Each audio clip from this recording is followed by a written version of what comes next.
వారికి నీ స్వస్థతనిచ్చావు. నీ స్పర్శతో దేవా నీ స్పర్శతో, నీ స్పర్శతో దేవా నీ స్పర్శతో.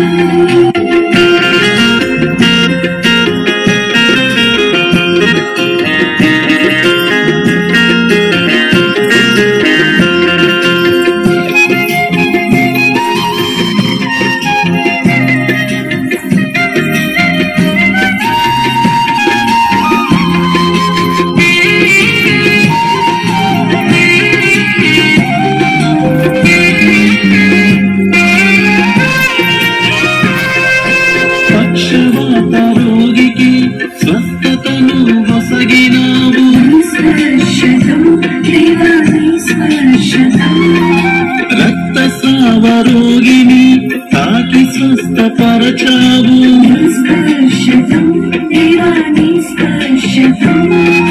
పక్షవాత రోగికి స్వస్థతను ఒసగినావు.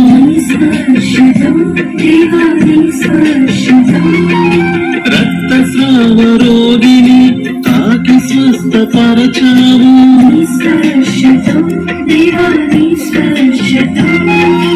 నీతమునకు పేతురును నీ చేతితో లేపావు.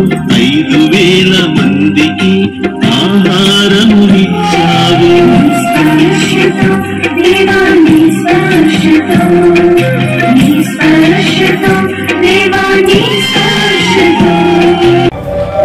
జేఎంజే దివ్యవాణి యూట్యూబ్ ఛానల్ను వీక్షించే వీక్షకులకు, శ్రోతలకు, ప్రేక్షకులకు జేఎంజే దివ్యవాణి తరపున అనుదిన పఠన ధ్యానాంశానికి స్వాగతం, సుస్వాగతం.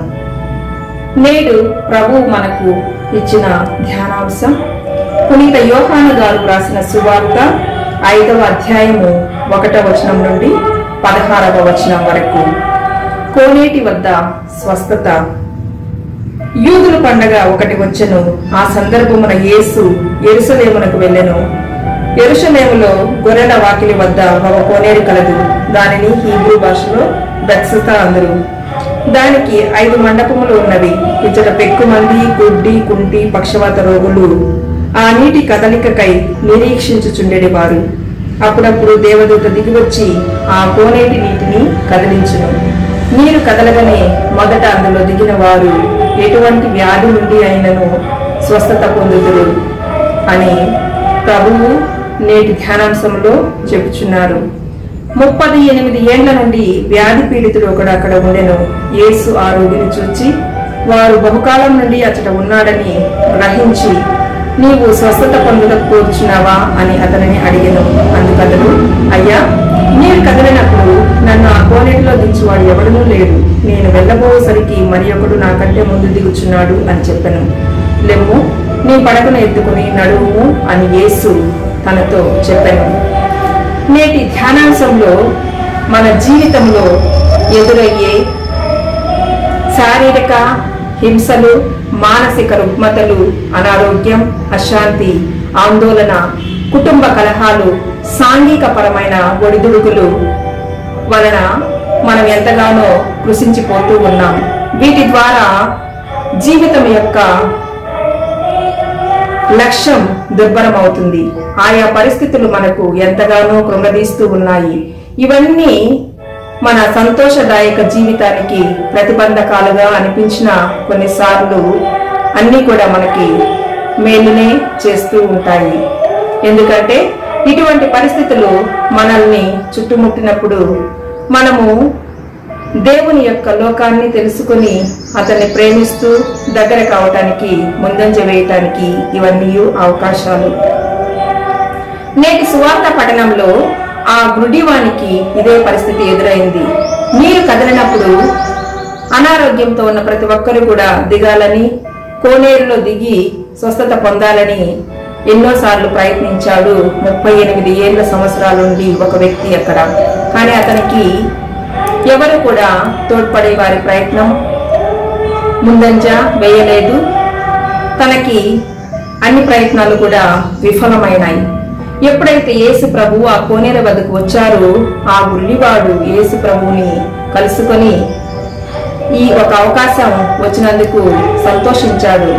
స్వస్థత కోరుచున్నావా అని ఆ గుడ్డివాడిని యేసు ప్రభువు అడిగినప్పుడు తను అవును అని ప్రత్యుత్తరం ఇచ్చాడు. యేసు ప్రభువుని కలుసుకునే అవకాశం వచ్చింది. స్వస్థత పొందాలని తనకి అదృష్టం కలిగింది. ఇక్కడ మనం నిశితంగా గమనిస్తే యేసు ప్రభువు ఆ గుడ్డివాని అవసరాన్ని గుర్తించాడు. అడగక ముందే స్వస్థత పరిచారు. ఎంతో అద్భుతం, ఆనందదాయకం. ఆ గుడ్డివాని అంధత్వాన్ని తొలగించాలని, జీవితంలో తను అనుకున్నది సాధించాలని కూడా ప్రభు ముందంజ వేయటం జరిగింది. తన కోరిక కూడా నెరవేరింది. ఇక్కడ ఒకవేళ ఆ గుడ్డివానికి దృష్టిలో ఏమైనా లోపం ఉన్నట్లయితే అతను యేసు ప్రభువును కలుసుకునేవాడు కాదేమో, స్వస్థత పొందే వ్యక్తి కూడా కాదేమో. అందుకనే కొన్నిసార్లు మన కష్టాల ద్వారా, కడగండ్ల ద్వారా, మన బాధల ద్వారా దేవుణ్ణి మనము దర్శించే భాగ్యం కలిగించుకోకుండా దూరం అవుతూ ఉంటాం. అడగక ముందే స్వస్థత చేకూర్చే ప్రభువు ఎల్లప్పుడూ ప్రార్థించే మనల్ని స్వస్థత పరచలేరా? మన అవసరాలలో, మన అక్కరలలో, మన శ్రమలలో, మన అనారోగ్యంలో, మన కష్టాలలో, మన బాధలలో, మన హింసలలో, మన శోధనలలో, మన ఆపదలలో, మన అవమానాలలో, మన అపనిందలలో మనం ప్రయాణించే ప్రతి అడుగులో కూడా స్వస్థత చేకూర్చే ప్రభువు మనకు ముందంజ వేస్తూ స్వస్థత పరచాలని కోరుకుంటూ ఉన్నారు. మనం చేయాల్సింది ఒక మానవునిగా భగవంతుని దగ్గరికి వెళ్ళటం, అర్థించడం, ప్రార్థించడం, పూజించడం, ప్రవచనాలు చదవటం, మన అంధకారాన్ని తొలగించుకోవటం మన యొక్క బాధ్యత. తప్పక ఆ ప్రభువు మనల్ని దీవిస్తారు, ఆశీర్వదిస్తారు, తన హక్కులు చేర్చుకుంటారు, మన అవసరాలను తీరుస్తారు. మనం ఆ దేవుని అనుగ్రహాన్ని పొందాలంటే, అందుని వలె ఆ యేసు ప్రభువుని చూడాలంటే మనం ప్రార్థించాలి. తప్పక భగవంతుడు మనకు దర్శనమిస్తారు, దీవిస్తారు, మన కోరికలను నెరవేరుస్తారు. మనమందరం కూడా ఒకరి కోసం ఒకరు ప్రార్థించుకుందాం. నిన్ను నీవు ఏ విధంగా అయితే ప్రేమిస్తావో అదే విధంగా ఇతర వ్యక్తులను కూడా ప్రేమించమని మన బైబిల్ వాక్యం చెప్తుంది. కాబట్టి ఈ భూమి మీద ఉన్న ప్రతి మానవుడు కూడా భగవంతుని సృష్టి. భగవంతుని సృష్టి లేక ఎవరు కూడా జీవించలేము ఈ భూమి మీద. కాబట్టి కులాలకు, మతాలకు అతీతంగా మానవుడు ఒకే జాతికి చెందినవాడు, అది మానవ జాతి. కాబట్టి మానవులమందరం కూడా ఈ భూమి మీద ఒక్కటే. మనము మన కోరికలను, మన అవసరాలను తీర్చమని ప్రతి ఒక్కరం కూడా ఒకరి కోసం ఒకరు ప్రార్థించుకుంటూ భగవంతుని దీవించమని మనమందరం కూడా ఆరాధిస్తూ ఆ ప్రభు చెంతకు, ఆ భగవంతుని చెంతకు దీవెనల కొరకు ప్రార్థించుదాం, అర్థించుదాం. Thank you. God bless us all.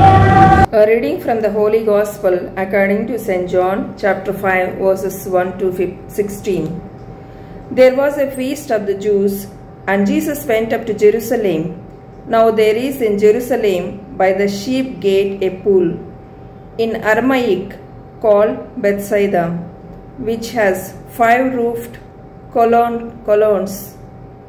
In these lay a multitude of invalids, blind, lame, and paralyzed.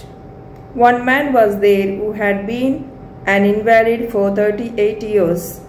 When Jesus saw him lying there and knew that he had already been there a long time, he said to him, "Do you want to be healed?"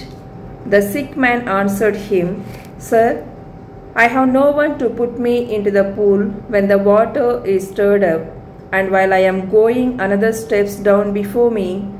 Jesus said to him, "Get up, take up your bed and walk." And at once the man was healed, and he took up his bed and walked. Now that day was the Sabbath.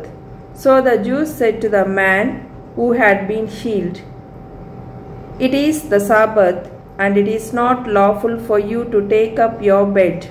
But he answered them, "The man who healed me, that man said to me, 'Take up your bed and walk.'" They asked him, "Who is the man who said to you, 'Take up your bed and walk'?" Now the man who had been healed did not know who it was, for Jesus had withdrawn, as there was a crowd in the place. Afterwards, Jesus found him in the temple and said to him, "See, you are well. Sin no more, that nothing worse may happen to you." The man went away and told the Jews that it was Jesus who had healed him, and this was why the Jews were persecuting Jesus, because he was doing these things on the Sabbath. The Gospel of the Lord. Praise to you, Lord Jesus Christ. Today's reflection goes, Jesus healing. Jesus heals a man who was invalid for 38 years. This healing incident reminds us of the profound and transformative nature of Jesus' ministry and his role as the source of spiritual and physical healing. It challenges us to move from a place of brokenness to one of wholeness through our encounter with Christ and his transformative grace.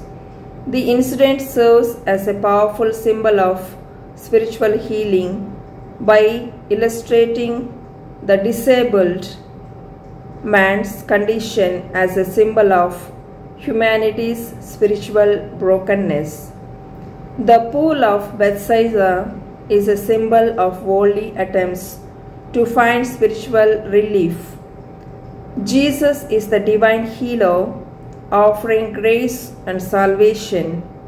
The healing words of Jesus points to God's transformative power. The Sabbath controversy challenges us to go beyond legalism.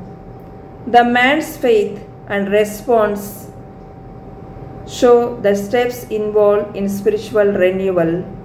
This passage invites us to consider our spiritual condition and our need for the healing and transformation that only Jesus can provide. Let's pray with faith and trust that God may heal through our prayers for whomever we are offering and whoever is in need of our prayers, that Jesus may heal as 38 long years awaited man was healed by Jesus. There is great power in Jesus, great circulation to get peace. People will flock, people will experience through our prayers, our deeds of sacrifice, our life-giving services. Through all this, let us offer all the people, those who are in need of our prayers, before us, behind us, surrounded by us, and all those whom we love and those who love us, especially in a way that they are in need. We offer our prayers, petitions for their intentions, that all of them may be blessed by God and relieved of their sicknesses and all the unwanted thoughts, deeds, and those drunkards in the families, all the broken families, may experience God's love, peace, joy, and happiness through the healing touch of Jesus today and all the days to come and forever.